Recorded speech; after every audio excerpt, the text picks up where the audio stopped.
Hi all. നമ്മുടെ ഇന്നത്തെ video state സിലബസിലെ lenses എന്ന് പറയുന്ന ചാപ്റ്ററിന്റെ ഒരു ക്വിക്ക് റിവിഷൻ ആണ്. ഓക്കെ, സോ നമ്മൾ എക്സാം ആയിട്ട് വളരെ അടുത്ത് നിൽക്കുന്ന ഈ ഒരു സമയത്ത് നമുക്ക് ഒരു ക്വിക്ക് റിവിഷൻ പോലെ മുന്നോട്ട് പോകാം. അപ്പൊ അത് നിങ്ങൾ റെഡി അല്ലേ? ഓക്കെ, അപ്പൊ നമുക്ക് തുടങ്ങാം. സോ ലെൻസസ് എന്ന് പറയുമ്പോൾ രണ്ട് ടൈപ്പ് ലെൻസുകളാണുള്ളത്, convex lens and concave lens. അപ്പൊ അതിന്റെ പ്രത്യേകതകൾ മിക്കവാറും ഒരു ക്വസ്റ്റ്യൻ നിങ്ങൾക്ക് അവിടുന്ന് എക്സ്പെക്ട് ചെയ്യാം. So two types of lenses are there. ഏതൊക്കെയാ മക്കളെ? കോൺവെക്സ് ലെൻസും കോൺകേവ് ലെൻസും അല്ലെ.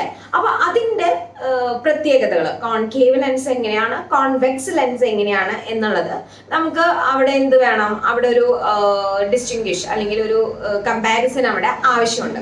അപ്പൊ അതൊന്ന് നോട്ട് ചെയ്ത് വെക്കണം. അപ്പൊ നമുക്ക് നോക്കി കോൺകേവ് ലെൻസും കോൺവെക്സ് ലെൻസും ആണ് നമുക്ക് നോക്കേണ്ടത്. സോ കോൺവെക്സ് ലെൻസിന്റെ പ്രത്യേകത എന്താണ്? ഒരു കോൺവെക്സ് ലെൻസിനെ നമുക്ക് ഇങ്ങനെ റെപ്രസെന്റ് ചെയ്യാം അല്ലെ. സോ ഈ ഒരു കോൺവെക്സ് ലെൻസിന്റെ പ്രത്യേകത സെന്റർ ഭാഗം അല്ലെങ്കിൽ മധ്യഭാഗം പുറത്തേക്ക് തള്ളിയതാണ്, അല്ലെങ്കിൽ കുറച്ചുകൂടെ തടിച്ചിട്ടുള്ളതാണ്, തിക്കാണ്, അല്ലെങ്കിൽ കുറച്ചുകൂടെ തടിച്ചിട്ടുള്ള ഭാഗമാണ് എന്ത്, നമ്മുടെ കോൺവെക്സ് ലെൻസിന്റെ മധ്യഭാഗം അഥവാ സെന്റർ. അതിന്റെ എഡ്ജ്, ഈ എഡ്ജ് ഭാഗത്തെ അപേക്ഷിച്ച് നോക്കുമ്പോൾ എഡ്ജ് എന്താണ്, വളരെ തിന്നാണ്, വളരെ നേർത്തതാണ്. ഇനി ഒരു കോൺകേവ് ലെൻസ് ആണെങ്കിൽ അതിന്റെ പ്രത്യേകത, അതിന്റെ മധ്യഭാഗം നോക്കടാ, അതിന്റെ മധ്യഭാഗം എങ്ങനെയാണ്, വളരെ തിന്നാണ് അല്ലെ, അതായത് കട്ടി കുറഞ്ഞതാണ്. ഇവിടെയാണെങ്കിൽ മധ്യഭാഗം കട്ടി കൂടിയത്, ഇവിടെയാണെങ്കിൽ മധ്യഭാഗം കട്ടി കുറഞ്ഞത്. ഇനി അതിന്റെ എഡ്ജിലേക്ക് നോക്കിക്കേ, എഡ്ജില് ഇവിടെ കണ്ടോ നല്ല കട്ടിയുണ്ട്. സോ എഡ്ജ് ഭാഗം അഥവാ വശങ്ങളല്ല അഗ്രങ്ങളിൽ കട്ടി കൂടിയവ. അപ്പൊ നമുക്ക് ഫസ്റ്റ് തന്നെ എന്താണ് പറയുന്നത്, കോൺവെക്സ് ലെൻസ് ആണെങ്കിൽ അതിന്റെ മധ്യഭാഗം കട്ടി കൂടിയത്, കോൺകേവ് ആണെങ്കിൽ മധ്യഭാഗം കനം കുറഞ്ഞത്.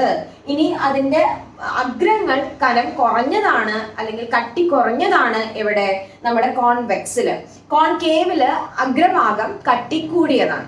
ഓക്കെ, സോ വേറൊരു കാര്യം പറയാനുള്ളത്, ഒരു കോൺവെക്സ് ലെൻസിൽ നമ്മൾ എവിടേക്കാണോ ഒബ്ജക്റ്റ് വെക്കുന്നത് അഥവാ നമ്മുടെ വസ്തു വെക്കുന്നത് അതിനനുസരിച്ചിട്ടുള്ള ഇമേജുകളാണ് നമുക്ക് കിട്ടുന്നത്, അഥവാ പ്രതിബിംബങ്ങളാണ് നമുക്ക് കിട്ടുന്നത്. പക്ഷെ നമ്മളൊരു കേവ് ലെൻസ് എടുത്താൽ അത് എപ്പോഴും നമ്മൾക്ക് ഒരു മിഥ്യാ പ്രതിബിംബമാണ് തരിക. റിയൽ ആയിട്ടുള്ളതല്ലാതെ, യഥാർത്ഥമായിട്ടുള്ളതല്ലാതെ ഒരു മിഥ്യയായ പ്രതിബിംബമാണ് നമുക്ക് എപ്പോഴും ഒരു കോൺകേവ് ലെൻസ് തരുന്നത്. കോൺകേവ് ലെൻസും കോൺവെക്സ് ലെൻസിന്റെയും ആ ഒരു വ്യത്യാസം എഴുതാൻ തന്നെ നമുക്കൊരു ക്വസ്റ്റ്യൻ ആണ് എക്സ്പെക്ട് ചെയ്യാം. പിന്നെ നമ്മുടെ ഒരു ലെൻസിന്റെ പാർട്സുകൾ അത് വളരെ ഇമ്പോർട്ടന്റ് ആണ്. അതിനു മുന്നേ ഇപ്പൊ ഒരു കോൺവെക്സ് ലെൻസ് ആണ് ഇതെങ്കിൽ ഇതിന് കുറച്ച് പാർട്സുകൾ ഞാൻ വരച്ച് ചെറുതായി ഒന്ന് ചെരിഞ്ഞു പോയിട്ടുണ്ടെന്ന് തോന്നുന്നു. നിങ്ങളതൊന്ന് അഡ്ജസ്റ്റ് ചെയ്ത് നോക്കാം കേട്ടോ. സോ ഈ ഒരു ലെൻസിന് രണ്ട് വക്രത ആയിട്ടുള്ള ഭാഗങ്ങളാണുള്ളത്, അതായത് വളഞ്ഞ ഭാഗങ്ങൾ അഥവാ സ്ഫെറിക്കൽ സർഫസുകളാണുള്ളത്. സോ ഇതൊരു വക്രതയായിട്ടുള്ള വളഞ്ഞൊരു ഭാഗമാണ്. ഇനി ഇതൊരു വളഞ്ഞ ഭാഗമാണ്. ഈ ഒരു വളഞ്ഞ ഭാഗം നമ്മൾ ഇങ്ങനെ നോക്കുവാണെങ്കിൽ അതൊരു സ്ഫിയറിന്റെ, ഒരു ഗോളത്തിന്റെ ഭാഗമായിട്ട് നമുക്ക് കാണാൻ പറ്റും. അതേപോലെ ഈ ഒരു ഭാഗം നമ്മൾ ഇങ്ങനെ നോക്കുവാണെങ്കിൽ അതും ഒരു ഗോളത്തിന്റെ ഭാഗമായിട്ട് നമുക്ക് കാണാനായിട്ട് കഴിയും. ഓക്കെ, അങ്ങനെയാണെങ്കിൽ ഈ ഒരു ഗോളത്തിന് ഒരു സെന്റർ ഉണ്ടാവില്ലേ? ഈ ഒരു ഗോളത്തിനും ഒരു സെന്റർ ഉണ്ടാവില്ലേ? ഈ ഒരു സെന്ററിനെ, അതായത് ഇങ്ങനെയുള്ള ഈ ഗോളത്തിന്റെ സെന്ററിനെ നമ്മൾ പറയുന്ന പേരാണ് വക്രതാ കേന്ദ്രം. ഞാനതൊന്നും എഴുതുന്നില്ല കേട്ടോ, നിങ്ങളത് ഓൾറെഡി നമ്മളൊരു ക്വിക്ക് റിവിഷൻ ആണ് ഉദ്ദേശിക്കുന്നത്. സോ ഇതിനെ പറയുന്ന പേരാണിത് വക്രതാ കേന്ദ്രം. ഇതും എന്താണ്, വക്രതാ കേന്ദ്രമാണ് അഥവാ centre of curvature. Okay, clear അല്ലേ? ഇനി നമ്മുടെ ഈ ഒരു ലെൻസിന് ഒരു സെന്റർ ഉണ്ട്. ആ ലെൻസിന്റെ സെന്ററിനെ നമ്മള് ഓപ്റ്റിക് സെന്റർ എന്ന് പറയും. ഓക്കെ, അതിന്ന് ഇങ്ങോട്ട് ഈ സ്ഫിയറിലേക്ക് അഥവാ ഈ ഗോളത്തിന്റെ ഒരു സർഫസിലേക്ക് നമ്മൾ വരയ്ക്കുന്ന രേഖ എന്ന് പറഞ്ഞാൽ അതിന്റെ റേഡിയസ് അല്ലേ, അഥവാ അതിന്റെ ആരമല്ലേ, അതിന് നമ്മൾ പറയുന്നതാണ് വക്രതാ ആരം. എന്താ മക്കളെ? വക്രതാ ആരം. ഓക്കെ, അല്ലെങ്കിൽ ഇംഗ്ലീഷിലാണെങ്കിൽ റേഡിയസ് ഓഫ് കർവേച്ചർ. അപ്പൊ നമ്മുടെ ലെൻസ് ഭാഗമായിട്ടുള്ള രണ്ട് ഗോളങ്ങൾ അഥവാ സ്ഫിയേഴ്സ് ഉണ്ട്. ആ സ്ഫിയേഴ്സിന്റെ സെന്ററുകളെ നമ്മൾ എന്ത് പറയും? സെന്റർ ഓഫ് കർവേച്ചർ അഥവാ നമ്മൾ എന്താ പറയുന്നത്? വക്രതാ കേന്ദ്രങ്ങൾ എന്ന് പറയും. ഈ വക്രതാ കേന്ദ്രങ്ങളിൽ നിന്നും ഈ ഗോളത്തിന്റെ ഒരു സർഫസിലേക്ക്, ഒരു ഇതിലേക്ക്, ആ ഭാഗത്തെ ഗോളത്തിലേക്ക് വരയ്ക്കുന്ന രേഖ അതിന്റെ എന്താണ്? ആരമാണ്. അതുകൊണ്ട് നമ്മൾ അതിനെ വക്രത ആരം അഥവാ റേഡിയസ് ഓഫ് കർവേച്ചർ. ഇനി ഈ വക്രത ആരവും ഈ സെന്ററിനെ നമ്മൾ ഒപ്റ്റിക് സെന്റർ O എന്ന് പറഞ്ഞു. ഇതിനെല്ലാം കൂടെ ഞാൻ കൂട്ടി ഒരു വര വരയ്ക്കുകയാണെന്ന് വിചാരിച്ചോ. അതിനെ നമ്മൾ പറയുന്ന പേരാണ്, നമ്മൾ അതിലൂടെ വരയ്ക്കുന്ന ഒരു സാങ്കല്പിക രേഖയെ പറയുന്ന പേരാണ് പ്രിൻസിപ്പൽ ആക്സിസ്. ഓക്കെ, അപ്പൊ ആ കാര്യം നമുക്ക് അറിയാവുന്നതാണ്. ഇനി നമ്മൾ ഈ ഒരു ലെൻസിലേക്ക് ഈ പ്രിൻസിപ്പൽ ആക്സിസിനോട് പാരലൽ ആയിട്ട് അഥവാ സമാന്തരമായിട്ട് കുറച്ച് രേഖകൾ വരുന്നുണ്ടെന്ന് വിചാരിക്കാം.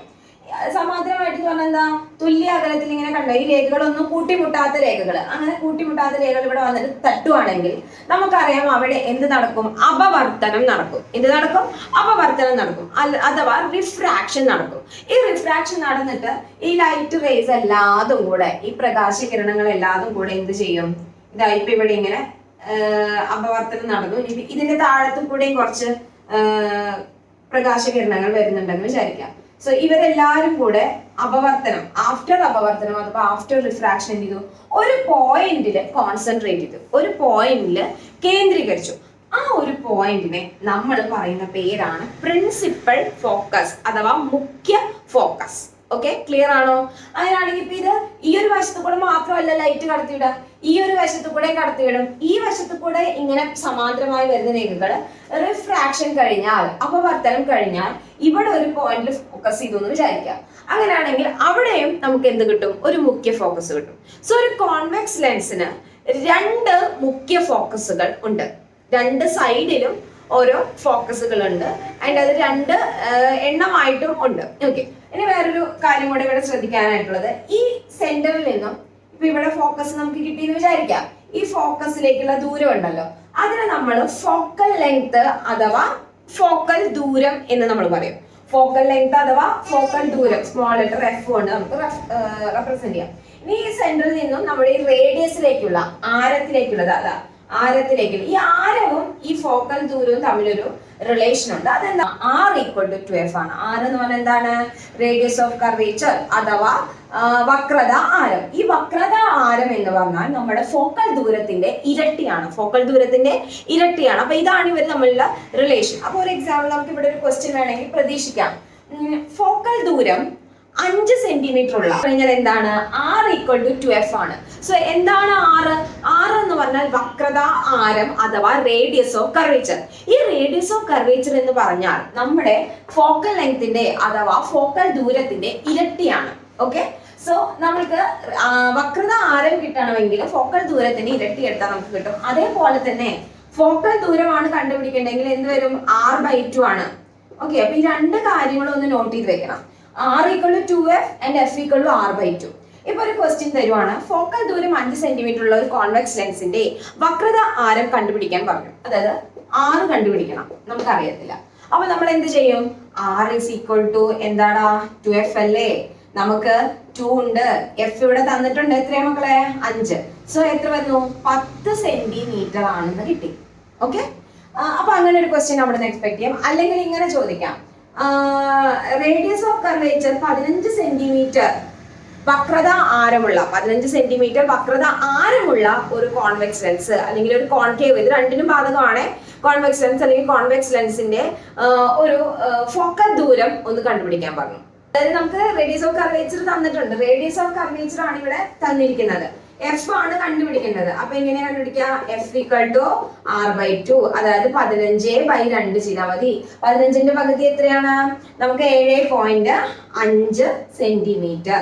ഓക്കെ, അപ്പൊ ഇങ്ങനെ ഒരു ക്വസ്റ്റ്യൻ ഇവിടെ നിന്ന് കിട്ടും. അപ്പൊ ഞാനിപ്പോ ഇത്രയും പറഞ്ഞത് എന്താന്ന് വെച്ച് കഴിഞ്ഞാൽ, രണ്ട് ടൈപ്പ് ലെൻസ് ഉണ്ടെന്ന് പറഞ്ഞു, കോൺകേവ് ആൻഡ് കോൺവെക്സ് ലെൻസ്. ഇതുണ്ട്.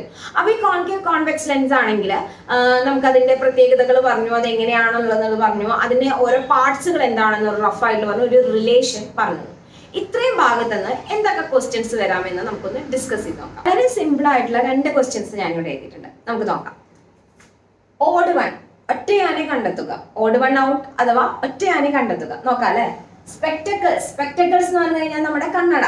ഓക്കെ, സ്പെക്ടക്കിൾസ് അഥവാ കണ്ണട. രണ്ടാമത്തെ ടെലസ്കോപ്പ്, നമ്മൾ ഈ ആകാശത്തെ കാര്യങ്ങളൊക്കെ നിരീക്ഷിക്കാൻ വേണ്ടി നമ്മൾ ഉപയോഗിക്കുന്ന വലിയ ആ ഒരു ലെൻസ് ഉള്ള ഒരു സംഭവത്തിനെയാണ് നമ്മൾ എന്ത് പറയുന്നത്, ടെലസ്കോപ്പ്. ആൻഡ് മിറർ, മിറേഴ്സ് നമുക്കറിയാം, കണ്ണാടി. And camera. ഓക്കെ, ഇതിൽ ഏതാണ് ഓഡ് വൺ ഔട്ട്? നിങ്ങൾ ഈ ക്വസ്റ്റ്യൻ നോക്കിയിട്ട്, ക്വസ്റ്റ്യൻ എഴുതിയിരിക്കണം എന്നില്ല, ഇത് 1 വേർഡ് ക്വസ്റ്റ്യൻ ആയതുകൊണ്ട് ആൻസർ പറയാം. നിങ്ങൾ പറയുന്ന ആൻസർ കറക്റ്റ് ആണ്. ഏതാണ്? മിറേഴ്സ് ആണ് അല്ലെ. ബാക്കിയുള്ള എല്ലാറ്റിലും എന്താണ് ഉപയോഗിക്കുന്നത്? ലെൻസുകളാണ് ഉപയോഗിക്കുന്നത്. പക്ഷെ നമ്മുടെ മിററാണ് യൂസ് ചെയ്യുന്നത്. അതായത് അതെന്ത് ചെയ്തില്ല? ലെൻസിന്റെ മിററിന്റെ പ്രത്യേകത എന്താ? ലെൻസിന് രണ്ട് വശത്തു കൂടെയും പ്രകാശത്തിനെ കടത്തിവിടാൻ പറ്റും. പക്ഷെ മിറർ ആണെങ്കിൽ ഒരു ഭാഗത്ത് മാത്രമാണ് നടക്കുക. അവിടെ അപവർത്തനാണോ അതോ റിഫ്ലക്ഷൻ ആണോ നടക്കുക? അവിടെ റിഫ്ലക്ഷൻ ആണ് നടക്കുക അല്ലെ. ഓക്കെ, സോ നമ്മുടെ ആൻസർ മിറർ ആണ്. ഓക്കെ, രണ്ടാമത്തെ question. Which type of lens can be used to burn a piece of cotton using sunlight? സൂര്യപ്രകാശം ഉപയോഗിച്ച് ഒരു പഞ്ഞി കഷ്ണം കത്തിക്കാൻ നമുക്ക് കഴിയുന്നത് ഏത് ലെൻസ് ആണ്? ഇവിടെ എഴുതിയിട്ടുണ്ട്. സൂര്യപ്രകാശം ഉപയോഗിച്ച് ഒരു പഞ്ഞി കഷ്ണം കത്തിക്കാൻ കഴിവുള്ള ലെൻസ് ഏതാ മക്കളെ? കറക്റ്റ് ആണ്. ഏതാണ്? Convex lens. കാരണം എന്താണ്? കോൺവെക്സ് ലെൻസും കോൺകേവ് ലെൻസിന്റെയും പ്രത്യേകതകൾ നിങ്ങൾ പഠിക്കുമ്പോൾ നിങ്ങൾ പഠിക്കേണ്ട കാര്യമാണ്.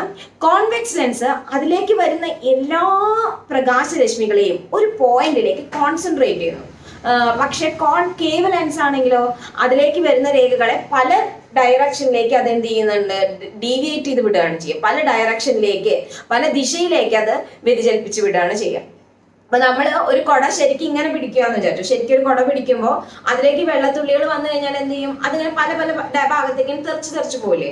അതേപോലെയാണ് ഒരു കോൺകേവ്. ആ സെയിം കുട നമ്മളിങ്ങനെ ഇങ്ങനെ ആക്കിയിട്ട് വെച്ചു എന്ന് വിചാരിച്ചു. നമ്മൾ ചിലപ്പോൾ കുട്ടിക്കാലത്ത് കളിച്ചിട്ടുണ്ടാവും. കുട ഇങ്ങനെ ആക്കിയിട്ട് അങ്ങനെ ആക്കിയിട്ട് വെക്കുമ്പോൾ എന്തൊരു അവിടെ വരുന്ന മഴത്തുള്ളികളെല്ലാം ഒരു ഭാഗത്തിന് കോൺസെൻട്രേറ്റ് നിൽക്കില്ലേ? അതുപോലെ അങ്ങനെ കോൺസെൻട്രേറ്റ് ചെയ്ത് കേന്ദ്രീകരിക്കുന്ന ഒരു ലെൻസ് ആണ് ആര്?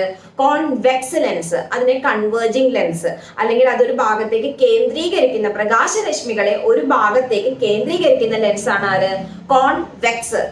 പല ദിശയിലേക്ക് വിഭ്രംശിച്ച് വിടുന്ന ആളാണ് ആര്?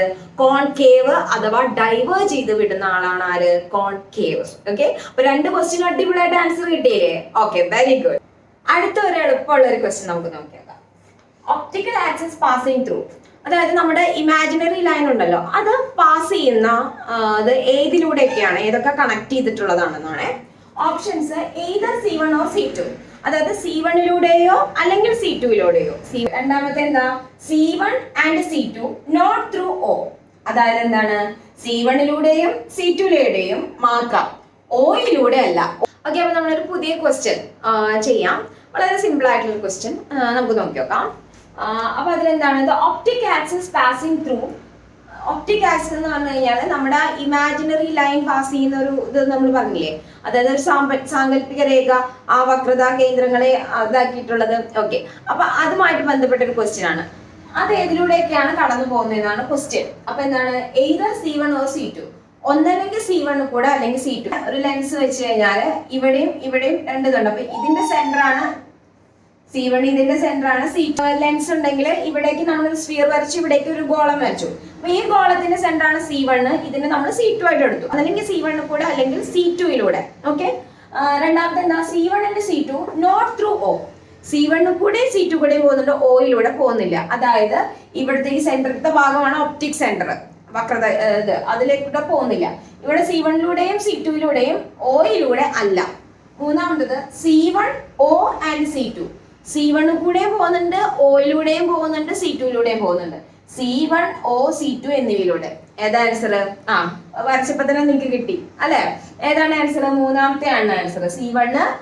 C1 കൂടെ ഓയിലൂടെ C2ലൂടെ പാസ് ചെയ്യുന്ന ലൈനാണ് എന്ത്?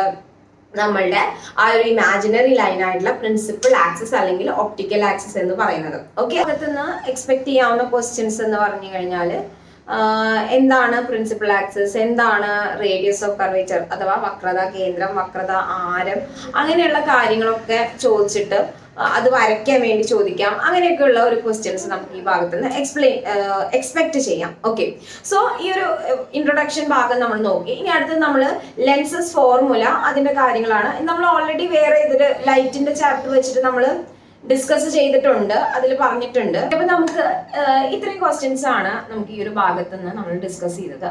ഇങ്ങനെയൊക്കെ ക്വസ്റ്റ്യൻസ് ഒക്കെ തന്നെയാണ് വരാൻ ചാൻസ്. പിന്നെ വേണമെങ്കിൽ ഇങ്ങനെ ചോദിക്കാം, കോൺവെക്സ് ലെൻസ് ഒരു കൺവേർജിങ് ലെൻസ് ആണോ, അതായത് ഒരു ഭാഗത്തേക്ക് കേന്ദ്രീകരിക്കുന്ന ലെൻസ് ആണോ, അല്ലെങ്കിൽ കോൺകേവ് ലെൻസ് ഒരു ഡൈവേർജിങ് ലെൻസ് ആണോ, അത് പ്രകാശരശ്മികളെ അങ്ങനെ വിഭ്രംശിച്ച് വിടുന്ന അല്ലെങ്കിൽ ഡയറക്ഷൻ മാറ്റി വിടുന്ന ഇതാണോ, അങ്ങനെയൊക്കെ ചോദിക്കാനായിട്ടുള്ള ചാൻസ് ഉണ്ട്. പിന്നെ അതേപോലെ പാർട്സുകൾ നമ്മൾ കൃത്യമായിട്ട് അറിയാം. എവിടെയാണ് പോളല്ല, ഒപ്റ്റിക് സെന്റർ എവിടെയാണ്, പ്രിൻസിപ്പൽ ആക്സിസ് ഏതാണ്, സെന്റർ ഓഫ് കർവേച്ചർ, വക്രത കേന്ദ്രം, വക്രത ആരങ്ങൾ, ഇവരൊക്കെ എവിടെയൊക്കെയാണ് എന്നുള്ളത് വരയ്ക്കാനോ അടയാളപ്പെടുത്താനോ നമുക്കൊരു ക്വസ്റ്റ്യൻ വേണമെങ്കിൽ ആ ഭാഗത്ത് നിന്ന് എക്സ്പെക്ട് ചെയ്യാം. അതേപോലെ പ്രിൻസിപ്പൽ ഫോക്കസ് അഥവാ മുഖ്യ ഫോക്കസ് എന്താണ് എന്നുള്ളൊരു ചോദ്യം എക്സ്പെക്ട് ചെയ്യാം. എന്താണ് മുഖ്യ ഫോക്കസ്? ഒരു ലെൻസ് കോൺവെക്സ് ആയിക്കോട്ടെ കോൺകേവ് ആയിക്കോട്ടെ, അപ്പോൾ കോൺവെക്സ് ആണ് നമ്മൾ മെയിൻ ആയിട്ട് പറയുന്നത്. കോൺവെക്സ് ലെൻസിലേക്ക് അതിന്റെ പ്രിൻസിപ്പൽ ആക്സിസിനോട് സമാന്തരമായി വരുന്ന പ്രകാശരശ്മികൾ അപവർത്തനത്തിന് ശേഷം ഈ ലെൻസിൽ വന്ന് തട്ടിക്കഴിഞ്ഞാൽ അപവർത്തനം നടക്കുമല്ലോ. അപവർത്തനത്തിന് ശേഷം ഒരു പോയിന്റിലേക്ക് കോൺസെൻട്രേറ്റ് ചെയ്ത് കഴിഞ്ഞാൽ ആ ഒരു പോയിന്റിനെയാണ് നമ്മൾ എന്ത് പറയാം? മുഖ്യ ഫോക്കസ് എന്ന് പറയാം. ഒരു കോൺവെക്സ് ലെൻസിന് എത്ര ഫോക്കസ് ഉണ്ടെന്ന് ചോദിക്കും. 2 ഫോക്കസുകളാണ് അതിനുള്ളത്. F1 ഉം F2 ആയിട്ട് 2 ഫോക്കസുകളാണ് ഉള്ളത്. ഒരു കോൺവെക്സ് ലെൻസിനാണെങ്കിൽ നമുക്ക് ഇവിടെ ഒരു F1 ഉണ്ടായിരിക്കും, ഇവിടെ ഒരു F2 ഉണ്ടായിരിക്കും കേട്ടോ. അങ്ങനെ 2 ഫോക്കസ്, അതായത് ഇവിടുന്ന് ലൈറ്റ് റേസ് വന്നാൽ ഇവിടുന്ന് വന്നാൽ ഇവിടെ. അപ്പൊ ഇത്രയും കാര്യങ്ങളാണ് ഈ ഒരു ഇൻട്രൊഡക്ഷൻ ഭാഗത്ത് നമുക്ക് എക്സ്പെക്ട് ചെയ്യാവുന്ന ക്വസ്റ്റ്യൻസ്. അപ്പൊ നമുക്ക് അടുത്ത ഭാഗം, ഇതൊരു പാർട്ട് 1 ആയിട്ടാണ് നിങ്ങൾ കൺസിഡർ ചെയ്യേണ്ടത്. അപ്പൊ നമ്മളൊരു 2-3-4 സെക്ഷൻസ്, കുഞ്ഞു സെക്ഷൻസ് ആയിട്ട് നമ്മൾ ഈ ഒരു ചാപ്റ്റർ തീർക്കും. ഓക്കെ, സോ അതുവരെ എല്ലാവരും നന്നായിട്ട് ഈ ഒരു ഭാഗം പഠിക്കുക, വൃത്തിയായിട്ട് പഠിച്ച് അതിന്റെ ക്വസ്റ്റ്യൻസ് ഒക്കെ കൂടുതൽ കിട്ടുന്നത് ചെയ്തിട്ട് പോവാം. Okay, by.